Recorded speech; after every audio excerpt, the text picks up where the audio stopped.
যমুনার চরসহ সিরাজগঞ্জের বেশ কয়েকটি উপজেলায় এবার সূর্যমুখী ফুলের চাষ হয়েছে। আবহাওয়া অনুকূলে থাকায় ফলনও ভালো হয়েছে। এলাকার কৃষকদের মাঝে সূর্যমুখী চাষে দেখা দিয়েছে আগ্রহ। তেল জাতীয় ফসল বৃদ্ধি ও তেলের ঘাটতি পূরণের লক্ষ্যে সূর্যমুখী চাষে কাজ করছে স্থানীয় কৃষি বিভাগ।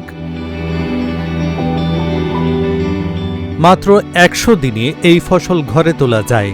অন্যান্য ফসলের চেয়ে ফলন ভালো ও তুলনামূলক লাভ বেশি হওয়ায় এবং সরকারি প্রণোদনা হিসেবে সার ও বীজ পাওয়ায় দিন দিন এই চাষাবাদে আগ্রহ বাড়ছে বলে জানান কৃষকেরা।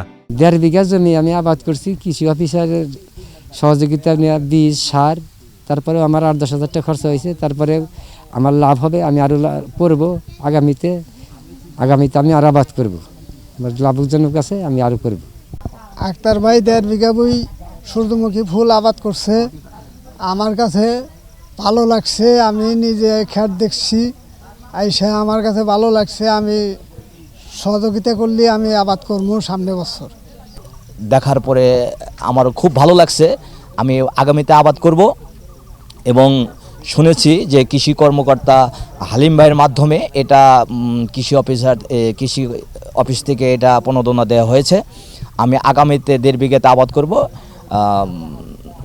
হালিম ভাইয়ের মাধ্যমে আমি অলরেডি কথা বলেছি যে এটা আসলে ভালো ফলন, এত সুন্দর ফলন হবে তা আমার জানা ছিল না। কৃষকদের প্রশিক্ষণের পাশাপাশি স্থানীয় কৃষি বিভাগের পক্ষ থেকে প্রণোদনা ও নানা পরামর্শ দেওয়া হচ্ছে বলে জানান এই উপসহকারী কৃষি কর্মকর্তা।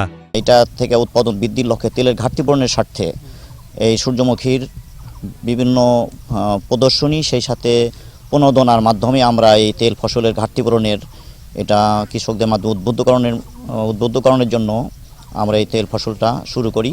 তো এইটা আমাদের প্রদর্শনী, সেই হিসাবে আমাদের আরও বিভিন্ন এলাকার প্রণোদনা দেওয়া হয়েছে।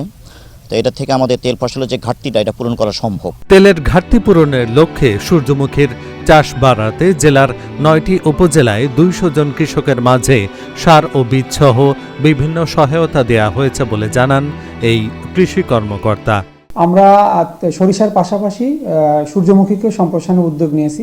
সরকারিভাবে ২০০ জন কৃষকের মাঝে এবছর প্রণোদনা দেওয়া হয়েছে এবং আমাদের চর অঞ্চলের কৃষি বলে একটি প্রকল্প আছে, সেখান থেকেও আমরা বিভিন্ন ধরনের প্রদর্শনী দিয়ে থাকি। এই প্রদর্শনীর মাধ্যমে এবং প্রণোদনার মাধ্যমে আমরা এই চাষকে সম্প্রসারিত করতে চাই। এটি অত্যন্ত লাভজনক ফসল। যদি এটি সম্প্রসারিত হয় তাহলে আমাদের যে তেলের যে অভাব সেটি পূরণ হয়ে যাবে এবং আমাদের জন্য অত্যন্ত আশার কথা যে প্রথমত মার্কেটিংয়ের সমস্যা ছিল এবং এই তেলজাত তৈরি করার জন্য যে সমস্যা ছিল, এটি আমাদের বিভিন্ন ধরনের উদ্যোক্তা তৈরি হয়ে গেছে এবং এখন মার্কেটিং বা বিপণন কোনো সমস্যা না। আমরা আশা করি যে এই সূর্যমুখী আগামীতে আরও বাড়বে এবং মূলত হাইব্রিড জাতগুলো নিয়েই আমরা কাজ করি।